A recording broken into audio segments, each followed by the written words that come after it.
Brought to you by Agilus Diagnostics. Health test की बात आती है तो मैं भरोसा करता हूँ India largest diagnostics company Agilus diagnostics. खुद को टेस्ट करते रहो। सवाल पहले ये उठ रहा है कि गुजरात क्या गेटवे बन गया है ड्रग्स का, क्योंकि 2022 में भी पानोली जो अंकलेश्वर हमारे डिस्ट्रिक्ट भरूच अंकलेश्वर में आता है, वहाँ पे भी ड्रग सीज हुए थे। अभी अगस्त में दहेज में वहाँ पे भी 1300 करोड़ के ड्रग्स सीज हुए थे। अब कल आपने जो खबर सुनी, जो बड़ी खबर सुनी है, तो चक्कर क्या है, लोकसभा 2024 के चुनाव के वक्त भी जब इलेक्शन कमीशन की रिपोर्ट आई तो 30% जो ड्रग्स बरामद हुए हैं वो गुजरात से हुए हैं। तो पूछना हम ये चाह रहे हैं कि गुजरात में क्या साठगांठ है कि लगातार ड्रग्स, और ये तो सिर्फ रिपोर्टेड न्यूज़ है। मैं आपसे ये कहना चाह रही हूँ कि ऐसे वारदात रोज़ छोटे छोटे हो रहे हैं, जिसकी वजह से सरकार जो है अब जागरूक होने की कोशिश कर रही है और एंटी ड्रग लॉज कंजम्पशन के लिए भी लाने की कोशिश कर रही है, और जो ये बरामद हो रहे हैं। पर जो ये नशे की बीमारी है, ये पूरे समाज को खोखली करती है, और ये जो लड़ाई है ये पूरे समाज की है। इसमें है अवेयरनेस की जो बात करनी है, रिहैबिलिटेशन की बात करनी है, ये हम सबको करनी है, हम सबकी जिम्मेदारी बनती है, चाहे घर पे माँ बाप हों, स्कूल में शिक्षक हों, और जो समुदाय के नेता हों।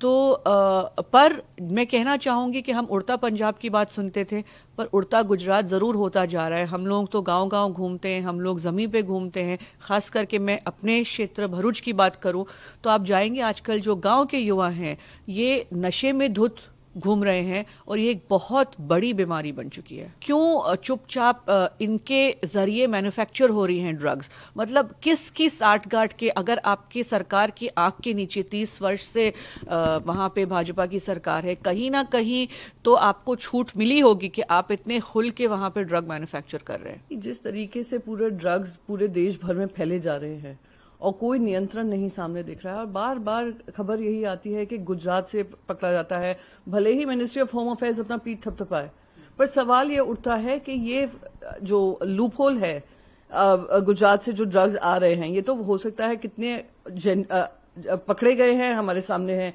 कितने आ गए हैं विदाउट बीइंग कॉट और विदाउट बीइंग रेडेड, वो हमें पता नहीं है। पर यह बात स्पष्ट है, आज हर घर के बाहर, हर स्कूल के बाहर, हर कॉलेज के बाहर हम देखते हैं किस तरीके का ड्रग्स का ओवरडोज हो रहा है, अब्यूज हो रहा है। हमारा जो युवा वर्ग को इसकी आदतें लग रही हैं, लत लग रही है। ये तो पिछले एक हफ्ते से चल रहा है, जिसमें कांग्रेस के नेता लिफ्ट पाए गए थे और जिसमें कितने हजारों करोड़ की कोकीन पकड़ी गई थी, और वो देश के किसी भी हिस्से में, चाहे उसके जाल जहां जहां तक बिछे हुए हैं, जहां जहां वो अंदर तक पहुंचे हुए हैं, वो तो पूरे देश में, चाहे गुजरात हो, चाहे महाराष्ट्र हो, चाहे उत्तर प्रदेश हो, चाहे वो कर्नाटक हो, चाहे मध्य प्रदेश हो, सब जगह जाएंगे भी और पकड़ेंगे भी और पूरा उजगार करेंगे कि वो कहां कहां तक रैकेट फैला हुआ है, और सफाया करेंगे इसका। ये तो आपको लगता है कि इस मामले में भी कांग्रेस के नेता का ही हाथ है?